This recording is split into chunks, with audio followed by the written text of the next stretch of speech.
that first and foremost is disappointing and sad to see the approach that they took publicly against the GGCA in reference of the bus drivers. That is obviously untrue. We have been with issues between unions for some time since I took to office. The problem is obviously I would need more time to explain some of the things.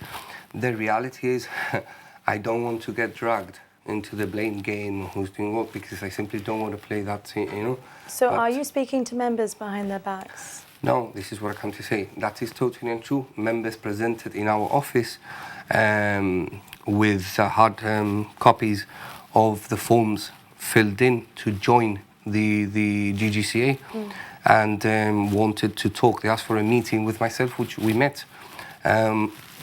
Sorry. So the fact that we're going behind the back is totally untrue. Yeah, that is an unfounded and no has no substance behind that allegation. How did the bus drivers end up moving to the GGCA? Did you promise them anything? I cannot promise what I don't have.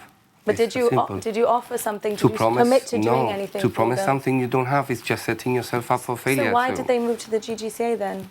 That perhaps is something that you would have to, or I would have to be asking. That's something perhaps that they need to look into, not me. It's not for me, you know what I mean? And this is what I'm trying to say. They lose 80 members, almost 80 members. You cannot turn around and play a blame game, all right? And blame people. That's such a big number, but it's not the only members that have left Unite. I mean, there are actually more members that have Unite from other entities, and there hasn't been that much of noise. So what I'm trying to say is, like, if your members have left, perhaps you need to question why they have left and what is it that perhaps you need to adjust within your institution to ensure that you don't lose members, But at the end of the day, there's two unions. It is obvious that if somebody's unhappy with the union, there is a high possibility that they're going to move on to another union to see if they can achieve what they're looking after or what they want, Let's move on to the public sector pay claim. Unite aren't willing to accept the 5%. Why is the GGCA willing to accept it? Well, the GGCA is not willing to accept it. It's not that we're willing to accept it. The GGCA created a working group. We worked out a figure. We moved the figure slightly up in terms of to meet Unite's sort of red lines to work with them for the benefit of both memberships in the event that the figures would not be met and the agreement, the negotiations would not go well, would be stronger together than divided. But that turned out not to be the case. Somewhere along the line, they decided to say, no, we want the lump sum, we want a big figure, because we agreed that we were not going to go for a 3-year deal, we were going to do a 1-year deal, but we still worked out that even if it's a 1-year deal, throughout the years we were aiming to get a figure in terms of what we needed to get in return. So, like I said, they got to a point where they said, no, we want this figure in a year. We said, look, I think it's unrealistic. We would be setting up the membership for failure. That is not what we have really looked for within the working group, and we started to part ways. So, the percentage we got, why are we relatively happy with it? Because it falls within what we worked out with the working groups, the section reps and all that. So our approach in that term is totally different as well. And the reality is as well, we both have different members, different ideas.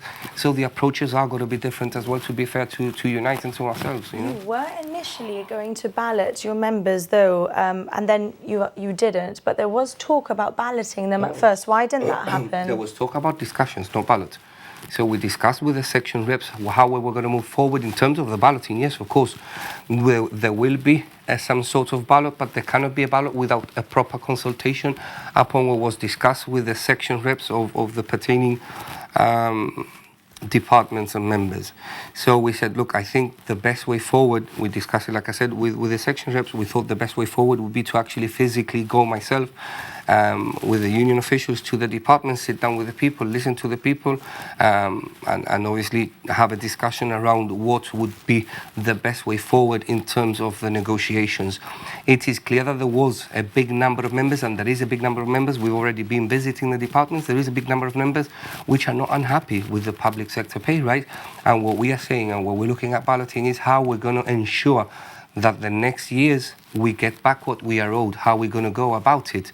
At the end of the day, it is a fine balance. We also need to look at how it affects the private sector, what is happening within the private sector, being one of the sort of major stakeholders that injects money into the public services. So that has a detrimental effect in terms of what you're asking when it comes to public sector pay raise, and certainly something we have to keep an eye on. We've got to look at the pensioners, we've got to look at the employees within the private sector. So it's not only about the public sector, it's about many other things, which, like I said, I think we really need to look at the bigger picture and what approach we're going to take the next year. And these are the discussions we're having with the membership. What would you say to criticism that you've supported the GSLP Liberals in the past, and that you are assisting it in a way, the government, you know, in guiding these decisions that are in line with what would assist the government, and moving away from the union, which, if two unions work together, there is a lot more power in? Look, I was asked that question. I think the first time I came in, I was appointed to position. It is no secret. People have a right to vote for whoever they want. It is a democracy. I have the same right as everybody. The complexities, I represent a union. Having a relationship with the government is not a bad thing always. It doesn't mean that you align yourself with their ideologies. Perhaps they have to align themselves with yours. I have a big membership at the end of the day.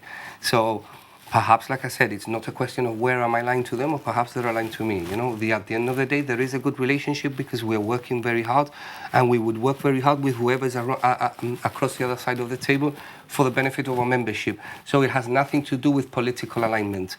The GGCA is a political institution. Politics are left outside the door, and we do not entertain political agendas. This is why I think it's one of the important things when you talk about public sector pay raise and all these things. You need to ensure that there are no agendas behind all these things.